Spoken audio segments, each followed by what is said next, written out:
कहानी की शुरुआत में हम बर्फ से ढके इलाके में एक पुलिस वैन को देखते हैं जिसमें कुछ खूंखार कैदियों को जेल ले जाया जा रहा होता है। बीच रास्ते में वैन गैस स्टेशन पर फ्यूल डलवाने के लिए रुकती है। तब कुछ कैदी कहते हैं कि हमें वॉशरूम जाना है।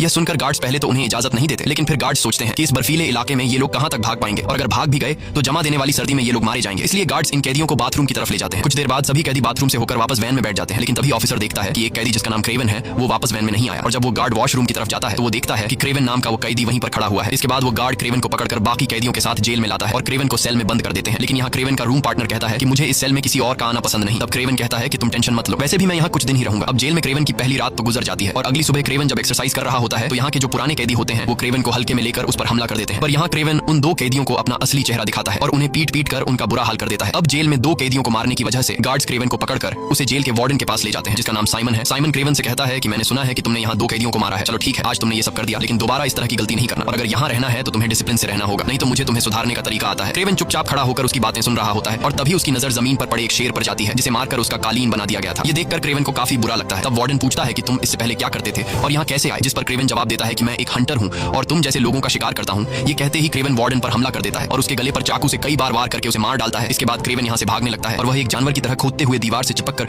ऊपर छत पर चढ़ जाता है। यहाँ हमें पता चलता है कि क्रेवन कोई आम इंसान नहीं है, बल्कि उसके पास सुपर नेचुरल पावर्स हैं। इस दौरान गार्ड्स उस पर गोलियां भी चलाते हैं, लेकिन क्रेवन बड़ी आसानी से गोलियों से खुद को बचाकर जेल से बाहर निकल आता है। जेल के बाहर पहले से उसका एक साथी प्लेन लेकर उसका इंतजार कर रहा होता है और प्लेन में आते ही क्रेवन माइक लगाकर किसी से कहता है कि मैंने साइमन को मार डाला। और यहाँ हमें पता चलता है कि क्रेवन कोई कैदी नहीं था, बल्कि वह जानबूझकर एक कैदी के बदले जेल में आया था ताकि जेल का वार्डन जिसका नाम साइमन है उसे मार सके, और उसने अपना काम पूरा कर दिया। अब कहानी यहाँ से जाती है फ्लैशबैक में, यानी कि 16 साल पीछे, जहाँ पर क्रेवन अपने छोटे भाई डिमिट्री के साथ होता है। कुछ देर बाद इन दोनों को स्कूल से लेने के लिए इनके डैड निकोलाई आते हैं। निकोलाई एक बहुत ही अमीर और पावरफुल इंसान है जो इलीगल तरीके से जानवरों को मारकर उनके खाल बेचता है। रास्ते में निकोलाई अपने बेटों से कहता है कि आज तुम्हारी मॉम की डेथ हुई है, उनकी दिमागी हालत ठीक नहीं थी और उन्होंने खुद अपनी जिंदगी का खात्मा कर दिया। ये सुनकर दोनों भाइयों को काफी दुख होता है, पर क्रेवन अपनी माँ की मौत का जिम्मेदार अपने पिता को मानता है, क्योंकि बिजनेस के चलते उन्होंने कभी अपने परिवार को टाइम नहीं दिया, इसलिए आज इनकी माँ इनके बीच जिंदा नहीं है। यहाँ इन दो भाइयों को लग रहा था कि अब वो अपनी माँ के फ्यूनरल में जाएंगे, लेकिन बेरहम निकोलाई अपने बेटों को उनकी माँ के फ्यूनरल पर ले जाने के बजाय जंगल में शिकार के लिए ले जाता है और वहाँ ये लोग एक बहुत ही खूंखार शेर जिसका नाम जार शेर है उसे ढूंढने लगते हैं। दूसरी तरफ हमें एक लड़की को दिखाया जाता है जिसका नाम कलिप्सो है। वह अपनी ग्रैंडमदर के साथ होती है।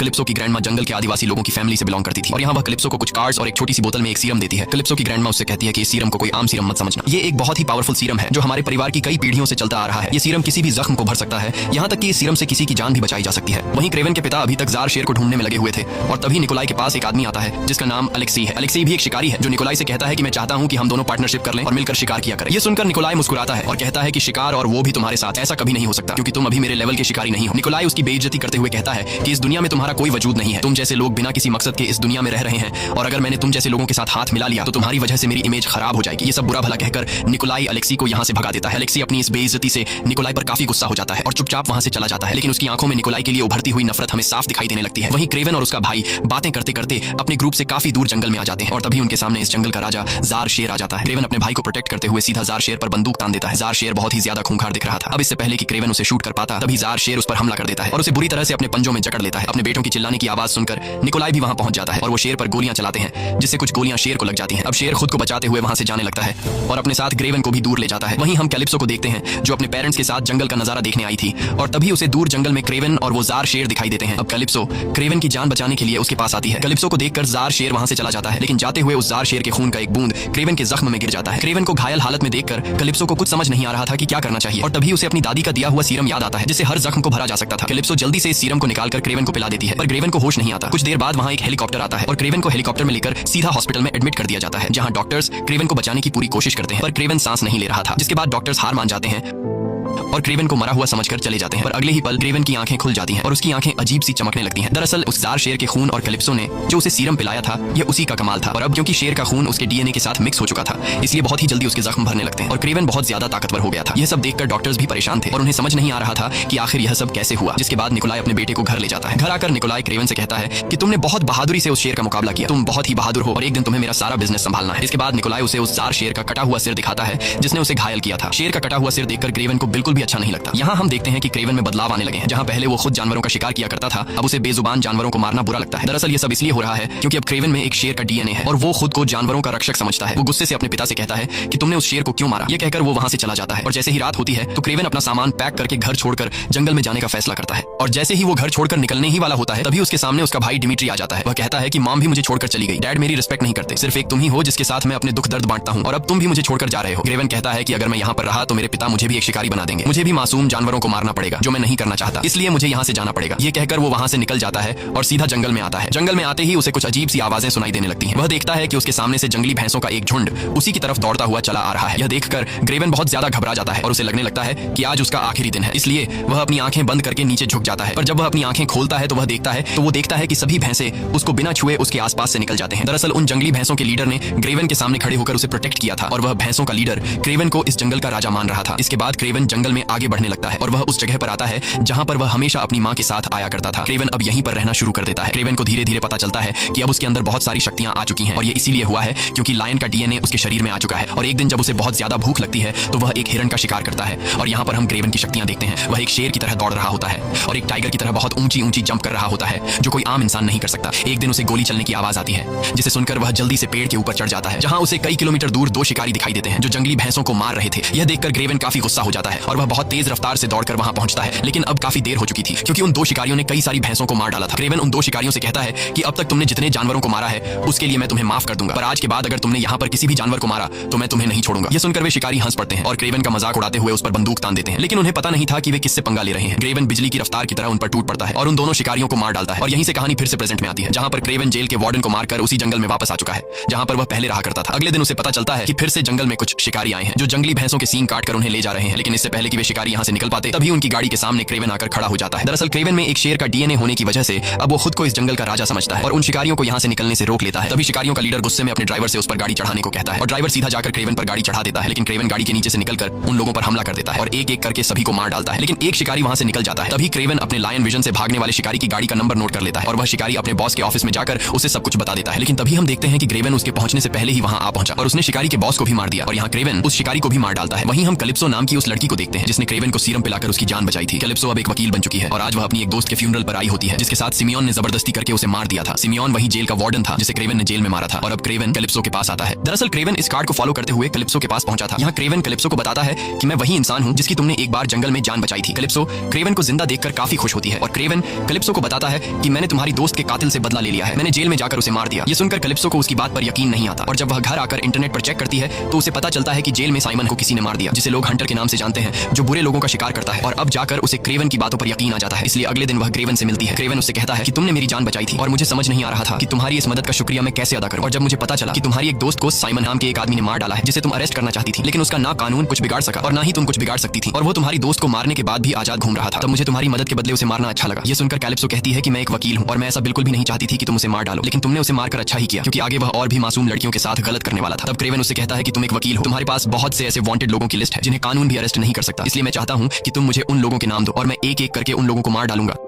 कैलिप्सो उसका साथ देने के लिए तैयार तो हो जाती है पर वह कहती है कि इससे तुम्हारी जान को खतरा पड़ सकता है। वहीं दूसरी तरफ हमें उस शिकारी को दिखाया जाता है जिसका नाम अलेक्सी है। ये वही शिकारी है जो कभी क्रेवन के पिता के पास आया था। उसने क्रेवन के पिता से कहा था कि हम दोनों मिलकर शिकार करते हैं, लेकिन क्रेवन के पिता ने उसकी बेइज्जती करते हुए इनकार कर दिया और अब अलेक्सी का एक आदमी उसे बताता है कि क्रेवन नाम का एक आदमी है जो शिकारियों को मार रहा है। यह सुनकर अलेक्सी समझ जाता है कि अगर क्रेवन को रास्ते से नहीं हटाया गया तो एक दिन वह मुझे भी मार डालेगा, इसलिए अलेक्सी कुछ ऐसे लोगों के पास जाता है जिनके लीडर को क्रेवन ने मार डाला था। वो उनसे कहता है कि तुम्हारा लीडर मारा जा चुका है और अब तुम्हारा बिजनेस बिल्कुल बंद पड़ा है, इसलिए अगर तुम लोग मुझे अपने बॉस की जगह दे दो तो तुम लोगों का बिजनेस फिर से स्टार्ट हो जाएगा। यह सुनकर कुछ लोग गुस्सा हो जाते हैं और अलेक्सी पर गोलियां चलाने लगते हैं, लेकिन यहाँ हम देखते हैं कि अलेक्सी पर गोलियों का असर ही नहीं हो रहा और गोलियां उसकी बॉडी के आर पार जाने के बजाय उसकी बॉडी गोलियों को रोक देती है। दरअसल अलेक्सी के पास अब एक ऐसी पावर आ गई है जिससे वह खुद को एक राइनो में बदल सकता है और राइनो में बदलने के बाद उसकी बॉडी इतनी मजबूत हो जाती है कि बंदूक की गोली उसका कुछ भी नहीं बिगाड़ पाती। वहीं अलेक्सी का शूटर भी यहीं छिपा होता है और जैसे ही वे लोग अलेक्सी को फिर से शूट करने वाले होते हैं तभी अलेक्सी का शूटर उन सभी लोगों को मार देता है जो उसे अपना लीडर नहीं मानना चाहते थे। अब यहाँ सिर्फ एक ही आदमी बचा होता है और वह ये सब देखकर डर के मारे तुरंत अलेक्सी को अपना लीडर मान लेता है। अलेक्सी को आज भी उस दिन की बेइज्जती याद थी जब वह निकोलाई के पास आया था और उसने पार्टनर बनने की पेशकश की थी, लेकिन निकोलाई ने मना कर दिया था और अब अलेक्सी निकोलाई से अपना बदला लेने के लिए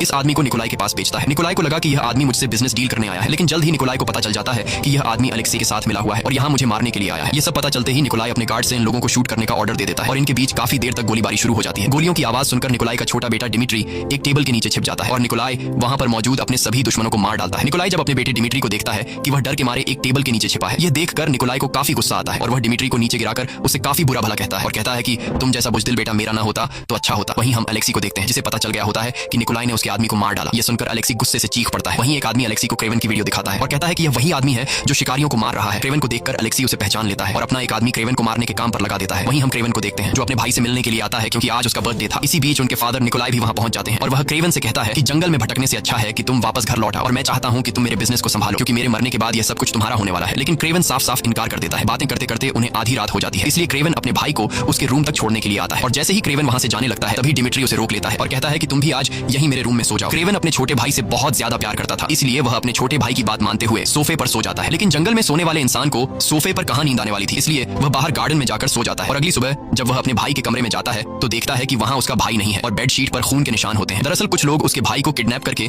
अपने साथ ले जा रहे होते हैं। क्रेवन दौड़ते हुए बैल्कनी में आता है और ऊपर बैल्कनी से नीचे अपने छोटे भाई को देख लेता है जिसे कुछ लोग गाड़ी में किडनैप करके ले जा रहे थे। अब अपने भाई को बचाने के लिए क्रेवन बिल्डिंग के शीशे से होते हुए नीचे कूदता है और उस गाड़ी के पीछे तेजी से दौड़ता है। लेकिन गाड़ी की रफ्तार काफी तेज थी पर क्रेवन भी हार नहीं मानता और काफी दूर तक उस गाड़ी का पीछा करता है। लेकिन आखिर में वे लोग क्रेवन के भाई को लेकर एक हेलीकॉप्टर में बैठ जाते हैं। तब भी क्रेवन उनसे अपने भाई को छुड़ाने की कोशिश करता है लेकिन वह अपने भाई को बचाने में नाकाम हो जाता है। अब अपने भाई को ढूंढने के लिए क्रेवन सीधा कैलिप्सो के पास जाता है और कैलिप्सो से उसे पता चलता है कि उसके भाई को एक थर्किश आदमी ने किडनैप किया है। साथ ही उसे पता चलता है कि जिन लोगों ने उसके भाई को किडनैप किया है उन्होंने $20 मिलियन की डिमांड की है। क्रेवन के पास तो इतने पैसे नहीं थे, इसलिए वह सीधा अपने पिता के पास जाता है और उससे कहता है कि मुझे $20 मिलियन चाहिए अपने भाई को छुड़ाने के लिए। लेकिन निकोलाई पैसे देने से इनकार कर देता है क्योंकि उसे लग रहा था कि अगर मैंने पैसे दे दिए तो मैं उनके सामने कमजोर दिखूंगा और मैं आज तक किसी के भी सामने झुका नहीं हूं, इसलिए वो पैसे देने से इनकार करता है। उन किडनैपर्स ने निकोलाई को डिमिट्री की एक कटी हुई उंगली भी भेजी थी, ये साबित करने के लिए कि तुम्हारा बेटा खतरे में है। लेकिन बेरहम निकोलाई को इससे कुछ फर्क नहीं पड़ रहा था और अब क्रेवन जो अपने भाई से बहुत ज्यादा प्यार करता था वह अपने भाई को ढूंढने लग जाता है और कैलिप्सो की मदद से उसे उन किडनैपर्स का एड्रेस भी मिल जाता है और वहां पहुंचकर क्रेवन एक एक करके सभी गार्ड्स को मार डालता है। आखिर में क्रेवन उस किडनैपर को भी पकड़ लेता है जिसने उसके भाई को किडनैप किया था। क्रेवन पहले तो उसे बुरी तरह से मारता है और फिर उससे पूछता है कि मेरा भाई कहां है। तब वह टर्किश आदमी बताता है कि इस वक्त तुम्हारा भाई अलेक्सी के पास है। वहीं अलेक्सी को दिखाया जाता है जिसके पास इस वक्त क्रेवन का भाई होता है। अलेक्सी डिमिट्री पर बंदूक तानकर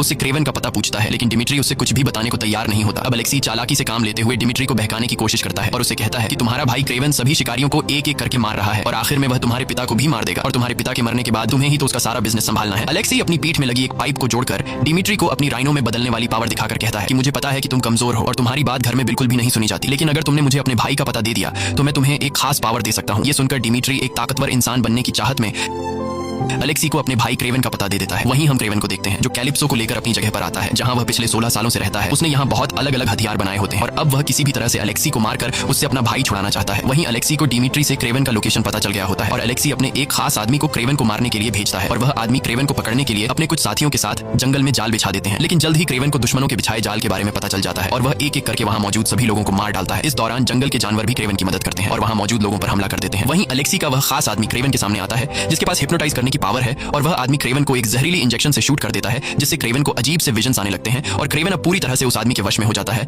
लेकिन इससे पहले कि वह आदमी क्रेवन को मार पाता तब कैलिप्सो क्रेवन की मदद करती है और उस आदमी को सिर में तीर मारकर उसे खत्म कर देती है, जिसके बाद वह क्रेवन को होश में लाती है। वहीं अलेक्सी को दिखाया जाता है जो अपने लोगों के साथ जंगल में आता है। अलेक्सी काफी खुश होता है क्योंकि उसे लग रहा था कि अब तक उसके आदमी ने क्रेवन को मार दिया होगा, लेकिन उसकी यह खुशी जल्द ही मुसीबत में बदलने वाली थी। तभी वह देखता है कि जानवरों का एक बहुत बड़ा झुंड उसकी तरफ आ रहा है। अब इससे पहले कि वे भैंसें उनकी गाड़ियों को टक्कर मारकर उन्हें कुचल देती तब अलेक्सी जल्दी से अपने कमर में लगे पाइप को खोल लेता है जिससे वह राइनो में बदलने लगता है। भैंसों की टक्कर से अलेक्सी के बाकी साथी तो मारे जाते हैं लेकिन अलेक्सी को कुछ नहीं होता क्योंकि अब उसकी बॉडी काफी मजबूत हो चुकी थी और इसी बीच क्रेवन भी वहां आ जाता है। अब यहाँ इन दोनों के बीच फाइट छिड़ जाती है और काफी देर तक इनके बीच जबरदस्त फाइट होती है पर अलेक्सी पर क्रेवन के हमलों का कुछ असर ही नहीं पड़ रहा था क्योंकि उसकी बॉडी लोहे से भी ज्यादा सख्त हो चुकी थी और अब वह क्रेवन को पीट पीट कर उसकी हालत खराब कर देता है। लेकिन क्रेवन भी हार नहीं मानता और अलेक्सी से लड़ता रहता है पर अलेक्सी की ताकत के सामने क्रेवन कमजोर पड़ रहा था, इसलिए अलेक्सी क्रेवन को उठा उठाकर पटकता है। लेकिन यहाँ क्रेवन समझदारी से काम लेते हुए अलेक्सी को रस्सी में फंसाकर उस रस्सी को जंगली भैंसों के बीच फेंक देता है जिससे अलेक्सी खींचते हुए भैंसों के बीच गिर जाता है और वे भैंसे उसके ऊपर चढ़कर उसे बुरी तरह घायल कर देते हैं। अब अलेक्सी थोड़ा बहुत कमजोर हो चुका था और यहाँ क्रेवन को पता चल जाता है कि अलेक्सी अपने पेट में लगे ट्यूब की वजह से राइनो में बदल रहा है। ये पता चलते ही क्रेवन सीधा जाकर एक लोहे की रॉड से अलेक्सी के ट्यूब वाली जगह पर वार करता है जिससे अलेक्सी दर्द से चिल्ला पड़ता है और उसके मुंह से खून आने लगता है और फाइनली अलेक्सी की मौत हो जाती है। वहीं क्रेवन का भाई डिमिट्री भी आ जाता है। इसके बाद क्रेवन सीधा अपने डैड निकोलाई के पास जाता है और क्रेवन अपने डैड निकोलाई से कहता है कि मैं जानता हूं कि तुमने मेरी वीडियो अलेक्सी को दी थी। अब निकोलाई कहता है कि मैं पहले से जानता था कि तुम सभी शिकारियों को मार रहे हो और मेरे बिजनेस का सबसे बड़ा दुश्मन अलेक्सी था, लेकिन मैं उसका कुछ भी नहीं बिगाड़ पा रहा था, इसलिए मैंने प्लानिंग करके अलेक्सी को बेवकूफ बनाकर उससे तुम्हारे भाई को किडनैप करवाया और साथ ही उसे तुम्हारी वीडियो देकर ये दिखाया कि तुम सभी शिकारियों को मार रहे हो और तुम उसके लिए खतरा हो। मुझे पता था कि तुम अपने भाई को बचाते हुए उसे मार डालोगे और तुमने ऐसा कर भी दिया। तुमने आज मेरे सबसे बड़े दुश्मन को रास्ते से हटा दिया। ये सब सुनकर क्रेवन को काफी गुस्सा आता है क्योंकि वह अब तक अपने डैड के बनाए हुए प्लान पर खेल रहा था। क्रेवन कहता है चलो ठीक है, जो कुछ भी हुआ ठीक हुआ, लेकिन अब मैंने जानवरों का शिकार करने वाले सभी शिकारियों को खत्म कर दिया है। अब मेरी लिस्ट में सिर्फ तुम्हारा नाम बचा है। मैं चाहता हूँ कि तुम ये काम छोड़ दो। लेकिन निकोलाई कहता है कि मैं ये काम नहीं छोड़ सकता। मैं बचपन से एक शिकारी हूँ और एक शिकारी ही बनकर रहूंगा और अब तो तुमने मेरे सारे दुश्मनों को भी मार डाला है, इसलिए अब मैं सबसे पावरफुल शिकारी बन गया हूँ। ये सुनकर क्रेवन चुपचाप चुपचाप वहां से जाने लगता है। क्रेवन के जाते ही एक जंगली भालू निकोलाई पर हमला करने के लिए आगे बढ़ता है। तब निकोलाई जल्दी से अपनी गन निकाल लेता है, लेकिन जब वह गन की बुलेट्स चेक करता है तो उसमें गोलियां नहीं होती, क्योंकि वे गोलियां क्रेवन पहले ही निकाल चुका होता है। यहाँ हमें पता चलता है कि क्रेवन के कहने पर ही उस भालू ने निकोलाई पर हमला किया और उसे मार डाला। इसी के साथ ये कहानी खत्म हो जाती है। अगर आपको हमारी कहानी अच्छी लगी हो तो कमेंट में दिए गए चैनल को जरूर सब्सक्राइब कीजिए, मैं आपसे वहीं मिलूंगा।